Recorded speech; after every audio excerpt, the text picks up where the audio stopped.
जय माताजी मित्रों, आजना विडियोनी अंदर आपणे कोरल ड्रॉ ની અંદર ટેક્સ્ટ માટેની શોર્ટકટ કી બનાવતા શીખવાડવાના છે, જેને ટેક્સ્ટની જે છે સાઈઝ વધારવાની અને ઘટાડવાની એ રીતનું।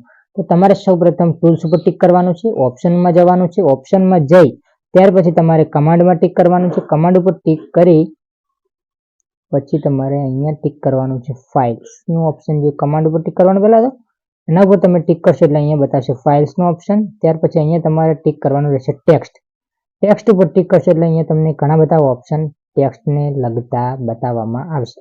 તો તમારે અહીંયા તમને જોઈ શકો છો, અહીંયા આપણે ફોન્ટ માટેની ઘણી બધી સાઇઝો છે તમને જોવા મળી રહી છે।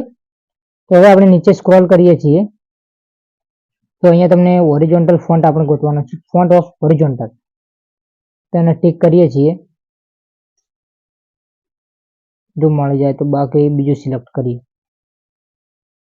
અહીંયા તમે જોઈ શકો છો ફોન્ટ સાઇઝ પ્રિવ્યુ કંટ્રોલ એ બતાવી રહ્યું છે, પરંતુ એ સિલેક્શન નથી કરવાનું।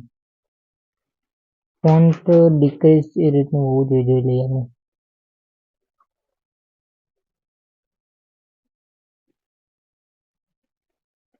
Font size increase and decrease, બરાબર। તો ફોન્ટની સાઇઝ વધારવી અને ઘટાડવાની, એના માટે શોર્ટકટ કી બનાવવા માટે તમારે શોર્ટકટ કી ઉપર ટિક કરવાનું છે।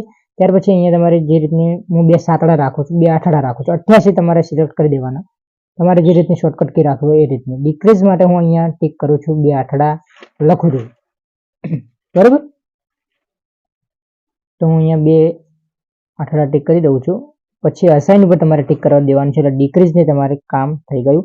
ત્યાર પછી ઇન્ક્રીઝ કરવી હોય એની સાઇઝ, તેના માટે તમારે શું કરવાનું છે, તો એના ઉપર તમારે ટિક કરવાનું છે। ત્યાર પછી જે આની કીવર્ડ આલવો હોય એ તમે લખી દેવાનો છે, પછી અસાઇન, પછી ઓકે ઉપર તમારે ટિક કરી દેવાનું છે। હવે આપણે ટ્રાય કરીએ એક શોર્ટકટ કી કઈ રીતે યુઝ કરવી।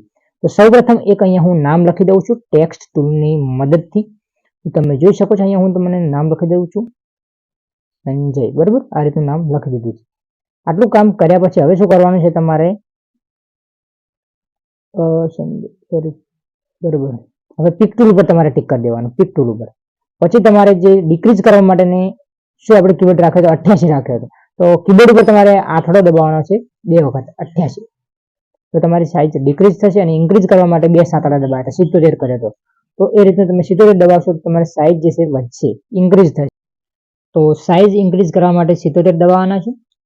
તમારે જે પણ કી રાખવું હોય તમે અલગ તમારી રીતે રાખી શકો છો। તમારે જો વાય રાખવું હોય તો વાય, અથવા ઇન્ક્રીઝ કરવા માટે વાય, ને ડાઉન કરવા માટે જે રાખવું હોય તમે રાખી શકો છો। બાકી વિડીયો ગમ્યો તો વિડીયોને લાઈક